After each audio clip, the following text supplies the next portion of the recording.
And start that.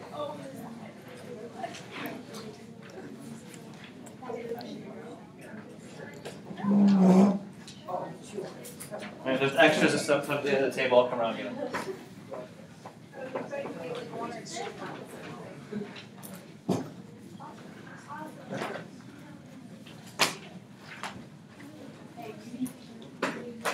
Okay, so I would imagine that many of you have not used the CER method to back up an argument in science class, probably, right? This is new or different. Okay, the nice thing about this is this method of approach of argumentative writing to try to, again, substantiate your claim on something or your suggestion of how things might work or might be, can be applied not just to science write-ups, but also to an argumentative essay in English or whatever. So it kind of works cross-curricular, but we're going to use this year in Honor Bio on several occasions for some of our labs and projects. So I figured it'd probably be worth our time to at least go over it, since it seems like this might be a new concept or idea for you guys. All right, so we're going to investigate this process by a hypothetical murder. Okay, so this is we're going to try to find out who killed Franco's brother and why. Right? We're going to use this method to try to justify our claim. All right, so this should look just like the graphic organizer you have in front of you. Right? So we have our claim section at the top. Then evidence pieces will be found at the bottom, and then reasoning.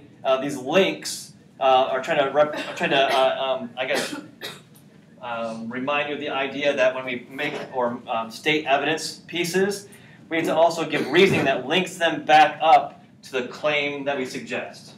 Right? So the claim is what you think. Right? It's the answer to that question or the response to a problem. Right? It's what you think the solution is.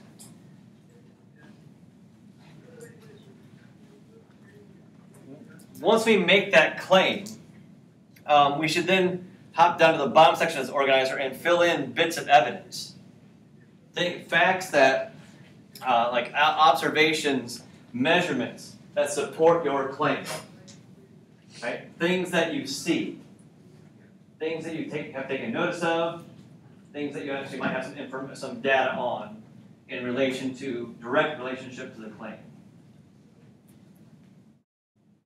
And then the reasoning is going to connect those pieces of evidence back up to the claim, right? To back up those, what does this evidence have to do with your statement to the answering the question?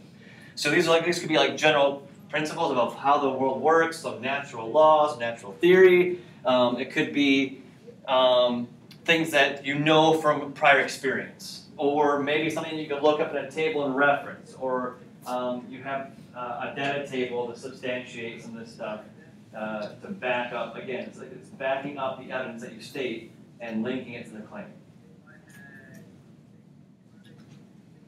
Now, on these graphic organizers, we're going to kind of sketch in examples of, as we work through this problem, this question of who killed Franco's brother and why. So you definitely want to leave yourself a little bit of room to sketch in whatever you feel to be helpful, but we're simply going to be walking through the CER process then.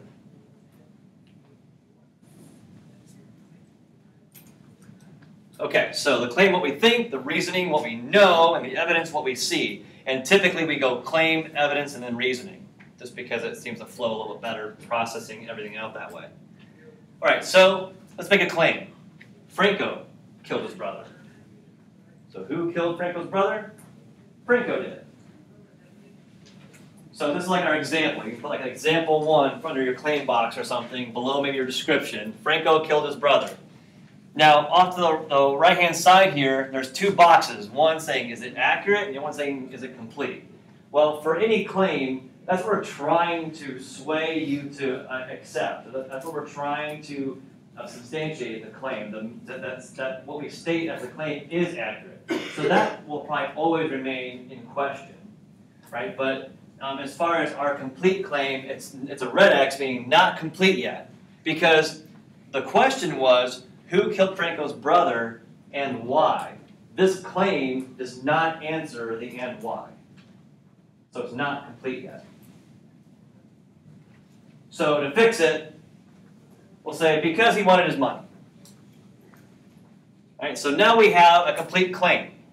Franco killed his brother, and the why, because he wanted his money.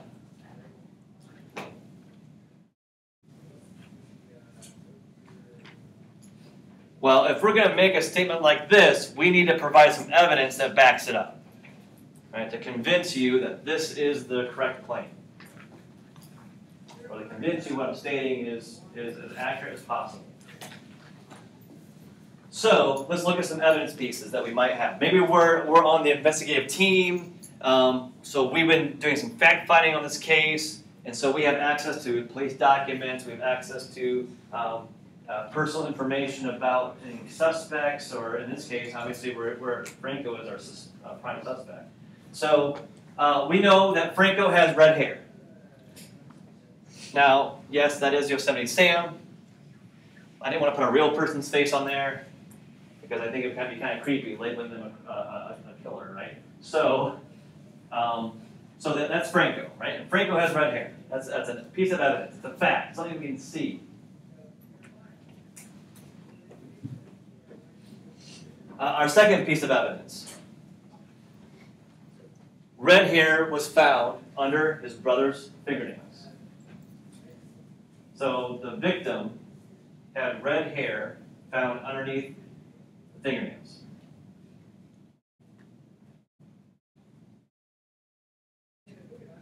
We know that because that was obtained from the crime scene, or obtained from the coroner. Finally, Franco's bank account had no money in it. So Franco was in a bad way. But his brother was loaded.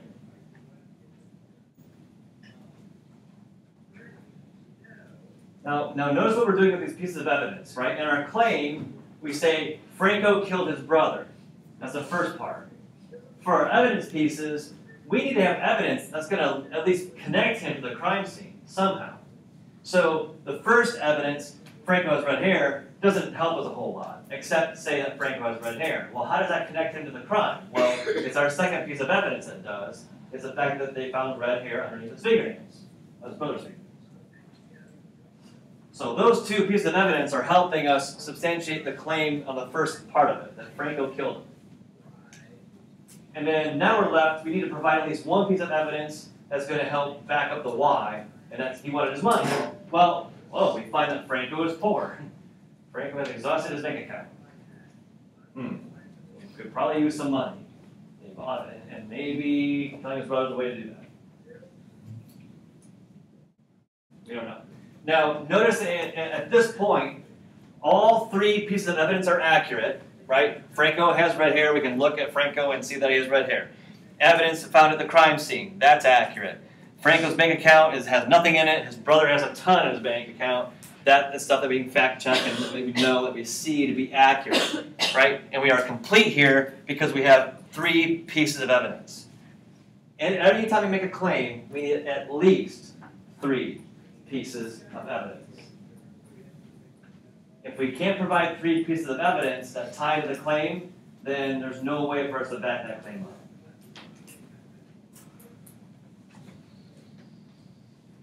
Okay, so we have our piece of evidence.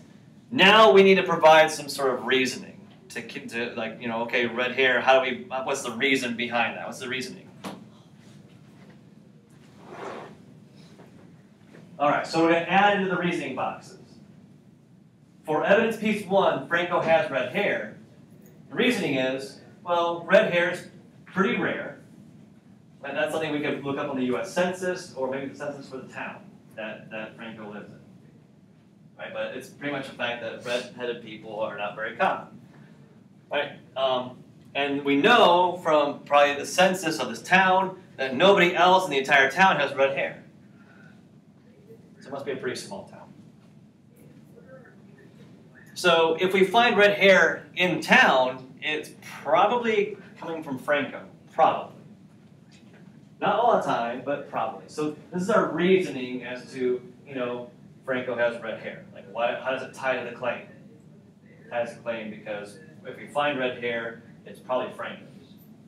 All right, so that kind of works, and that's accurate. Bless you, bless you again. Our second piece of evidence then, during a struggle, you know, if we get attacked by somebody, we're going to try to free ourselves from them in any way we can. Clawing them, punting them, smacking them, pulling on their hair, whatever we can do, stomping on their feet, anything we can do to get away. Right? So often victims will grab onto their attackers to defend themselves, try to cause them injury or something. And so when you find hair under fingernails of a victim, it probably it comes from the attacker that they try to defend themselves against. So that links our evidence of the crime scene finding, you know, red hair underneath the fingernails of the victim to our claim. If Franco killed his brother, then his brother obviously would try to resist and clawing at his brother, taking some of the red hair with him.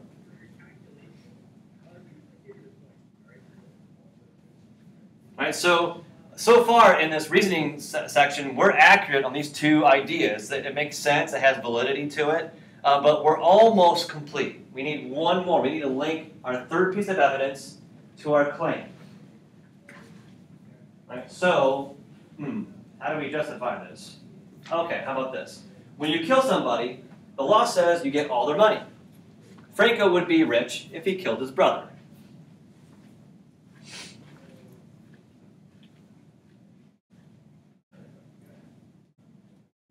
What's wrong with that? Not true. There isn't one. Yeah. Yeah, so we have to be careful in our reasoning, right? It has to be accurate. We're complete because we have reasoning for all three pieces of evidence, but that third piece of reasoning, that's garbage. That's not true at all. Right? This is not GTA. Right? When you take out someone in GTA, you get some of their funds, right? This is not going to be the case here. So we have a problem here. This is not accurate. So this could be like, you know, an example of when reasoning is not accurate. You know, you don't have anything that says this. There's not a law or statute that you could look up that would say this exact thing, that if you off somebody, you get their money. It doesn't work that way. So we got to revise this. So let's fix it. How about this? People will often list their siblings as the beneficiary, right, in their will. So it's likely that Franco would receive money in the event his brother dies. Right? Oh, you can take it right off there. I just kind of embellished a little bit. But yeah, so people often list siblings in their will. So it's likely that Franco would receive money when his brother dies. Now, if we had access to the actual will, we could use that as the reason. We can say, in the will it states that Franco will be a direct beneficiary in the event that his brother dies. He will inherit his entire estate, or whatever. But we don't necessarily have that information. So, but we know that this is a societal norm. This is a truth that people, if they have a good amount of money, they usually have foresight enough to get a will drawn up, and they will list people who should be benefit in the case that they die. So that seems a lot better than if you kill someone, you get their money. Kind of a morbid thought. This whole case is morbid. Okay, so now we have everything that we need. Notice that now, even with everything in there, all the evidence, all the reasoning, we still cannot say that this claim is accurate. Right? That's what we're trying to convince the reader of this, or the people who are looking through our data that we put together in this report, or this CER argument, to decide whether we have, you know, built enough evidence and linked it enough with reasoning to back that claim up. All right, so now what we do is we take this stuff and we put it into a write-up. Now I included the write-up in black and white on your packet there. And I've also put some colored pencils around the room, so you can color code it like I did if you want. But I color-coded it here on the screen to try to highlight where these things show up in this write-up. And if you fill in that graphic organizer like fully, it's basically like just kind of copying things right into this paragraph, right? So it doesn't have to be red, green, or blue. You can make claim whatever color you want, evidence whatever color you want, reasoning whatever you want. You use different color highlighters, whatever you want to do. Right? But here's how we always start our CER argument write-up with the claim. Right? So Franco killed his brother because he wanted his money.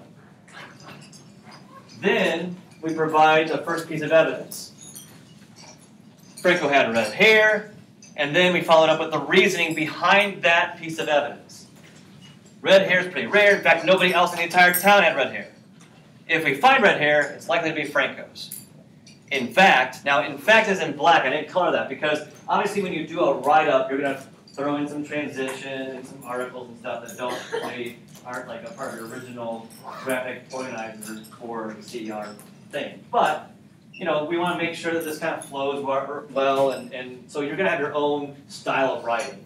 So, in fact, and now my second piece of evidence. Red hair was found under his brother's fingernails. Reasoning piece number 2. During a struggle, victims often grab their attackers to defend themselves. When you find hair on their fingernails, it comes from the attacker.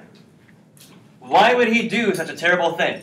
Now, again, I throw that transitional statement in there. I didn't have to choose that exact wording, but I throw that in there because our claim, our question, and our claim had 2 pieces to it. The first was, who killed Franco's brother? And in these first 2 pieces of evidence and reasonings, we've dealt with that.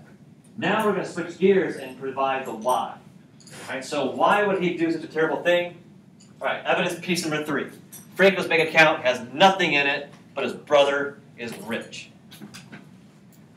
And our reasoning. All right, well, because people often list siblings in their will, if Franco's brother were to die, Franco would probably inherit something of that.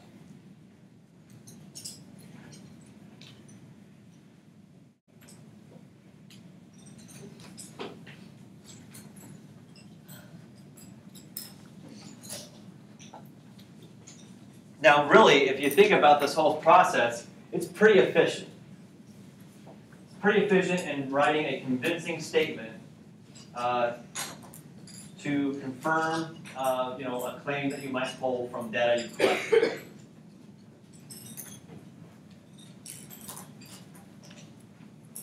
Of course, we use this like murder mystery style of story to try to help us work through it. But whether it's this or just trying to work something out in the lab space as to justifying the results or what you conclude based on the data, the same format would apply. Right? About a paragraph or so in length, depending on how much you want to provide. Now, 3 pieces of evidence is the bare minimum that you would want to back up a claim. If you have more than one claim, obviously the rule still applies. For each claim, you need 3 pieces of evidence to back it up. But you can also have more than just 3 pieces of evidence if you have more to work out. Right? So you can include as much evidence as you want, provided you can also give a reasoning for it. Okay. So how do we score these things out? All right, so when I look at a CER from a student, right, I'm not going to give you a whole lot of points for the claim because making a claim is easy. Right? You just got to say like what you think's the cause or what's going on. So you get like a point for that provided it's complete. Right? That it responds to what we're trying to investigate. The reasoning, you can get up to 6 points for the reasoning. And the reason for that is because this is what the class is really about. It's about the thought process behind the data you collect. So you'll get 3 points for being accurate, all 3 of them, and up to 3 points for each of them being a complete set of reasoning.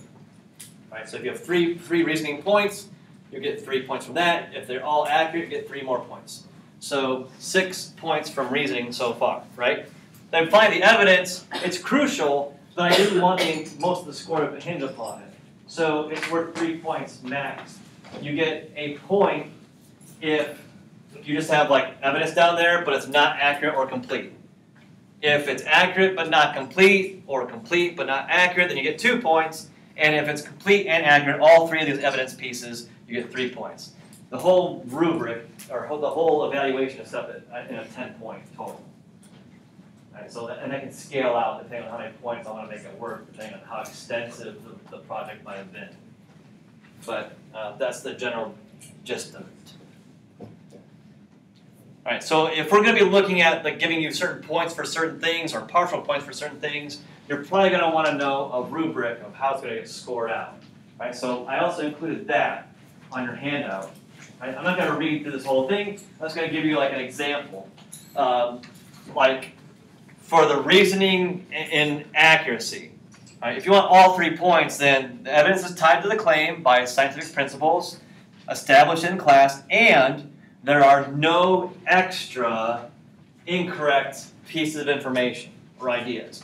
So, like maybe you, in your reasoning, we're trying to figure out like maybe what's reacting with what, maybe what substances are there. And so like your claim is that you think it's like zinc and hydrochloric acid, and then your piece of evidence is, you know, zinc is highly reactive in hydrochloric acid, and you tie that into reasoning because in our data table provided in the lab handout it states that as the properties, and the SDS sheet of zinc also states that as a property, and the moon is made of cheese.